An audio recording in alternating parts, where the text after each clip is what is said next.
Hello guys, আশা করি আপনারা সবাই ভালো আছেন। আল্লাহর রহমতে আমারও অনেক অনেক ভালো আছি। এই তো আমার মন খারাপ হলে আমি একটু ছাদে আসি, কারণ আমি ছাদে মুরগি পালি, কবুতর পালি। আমার ছাদে কিছু সবজি বাগান আছে, কিছু ফুলের গাছ আছে। এই কারণে আমার যতই মন খারাপ থাকুক, আমি ছাদে আসলে আমার মনটা অনেক ভালো হয়ে যায়। একটু মন খারাপ থাকলে আমি ছাদে এসে একটু টুকিটাকি কাজ করি, আমার মুরগিদের সাথে খেলা করি। আমার নাতি আয়ান সোনা ও আসে, দুষ্টামিতে দুষ্টামিতে আমার মনটা অনেক ভালো হয়ে যায়।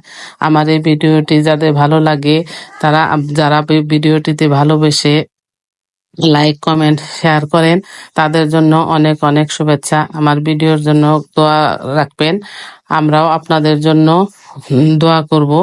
যারা আমার ভিডিওটি ভালোবেসে সাবস্ক্রাইব করেছেন, তাদেরকে আমাদের অন্তরে অন্তরে অনেক দোয়া রইল। আমার ভিডিওটি ভালো লাগলে অবশ্যই আপনারা একটা লাইক দিয়ে দেখতে থাকুন। এই তো আমার আয়ন সোনার সাথে আমার সবজি গাছের সাথে আমি কিছু কাজ করতেছি। এদের সাথে কাজ করলে আমার মন অনেক ভালো হয়ে যায়, কারণ সবুজ ঘাস, ফল, সবজি এগুলো আল্লাহর দান, প্রকৃতির ছোঁয়া। এ ছোঁয়াতে সবার মন আসলে ভালো হয়ে যায়।